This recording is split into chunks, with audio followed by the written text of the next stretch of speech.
কষ্টটা ভুলে যাই যখন এই রেসপন্সটা আপনাদের কাছ থেকে পাই, অডিয়েন্সের কাছ থেকে যে রেসপন্সটা পাচ্ছি। সো অবশ্যই অনেক ভালো লাগার, অপেক্ষার ফলটা সুমধুর এবং মিষ্টি হয়েছে। সো খুব ভালো লাগছে। শাকিব খানের সাথে এক্সপিরিয়েন্স অনেক ভালো ছিল। আমি অনেকবারই বলেছি উনি অত্যন্ত ভালো অভিনেতা, সেই সাথে খুব ভালো এবং মজার মানুষ।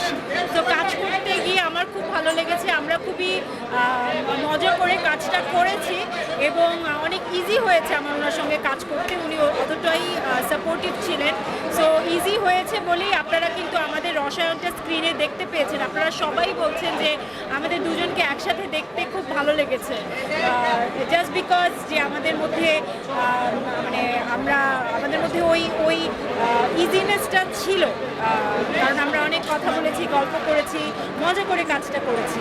সেটা রাফিও ছিল সেখানে, সবাই আমাদেরকে সেভাবেই আমরা খুব, যেহেতু আমরা ফার্স্ট হাফটা আপনারা যতটুকু দেখেছেন সেটার গল্পটা একটু লাইট মেজাজের ছিল, তো আমাদের শ্যুট করতেও সেভাবেই খুব মজা হয়েছে, আনন্দের সঙ্গে আমরা করছি। খুব ভালো এক্সপিরিয়েন্স ওনার সঙ্গে কাজ করা।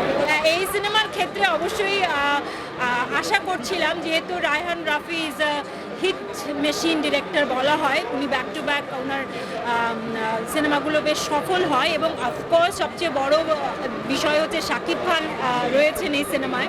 সো এটা হিট হবে এটা জানতাম। আয়নাবাজির সময় আসলে আমরা কেউই, শুধু আমি না, আমরা কেউই আসলে অতটা প্রত্যাশা করে কাজ করিনি। আমরা সবাই বুঝতে পারছিলাম যে কাজটি ভালো হবে, কাজটি করতে আমাদের ভালো লাগছে, সেই জায়গা থেকে করেছি। বাকি পুরোটা যা হয়েছে সেটা তো ইতিহাস, এটা আমাদের প্রত্যাশার বাইরে ছিল। তবে তুফান নিয়ে প্রত্যাশা ছিল। আবার কি ডুব দিবেন নাকি? আমি তো কখনোই ডুব দিতে চাইনি ভাইয়া, আমি সবসময় নিয়মিত থাকতে চেয়েছি, কিন্তু ওই যে কাজ ওরকম হতে হবে যেটা সবসময় তুফান সৃষ্টি করবে। চেষ্টা করব যে নিয়মিত থাকার এবং আশা করব যে যারা আমার শ্রদ্ধেয় পরিচালকরা আছে তারাও আমাকে মনে রাখবেন এবং কাজ করবেন। ফ্যামিলি এবং ফ্রেন্ডসরা তো অনেক খুশি। আমার হাজব্যান্ডও এসেছে আজকে, আম্মু আসার কথা ছিল, পরে আম্মু আর আসেনি আজকে।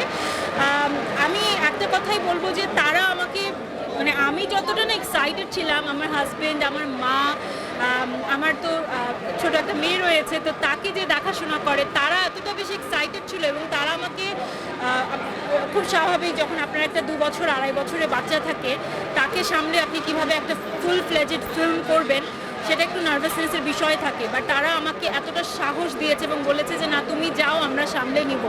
সো আমি আমার পরিবারকে অনেক অনেক ধন্যবাদ জানাতে চাই, আমার হাজব্যান্ডকে, আমার মাকে এবং আমার পিচ্চিকে যে দেখাশোনা করে, ওর নাম মিলি, তাকে, যে ওরা আমাকে সাহস দিয়েছিল বলে আমি সাহস নিয়ে নামতে পেরেছিলাম এবং কাজটা করতে পেরেছিলাম।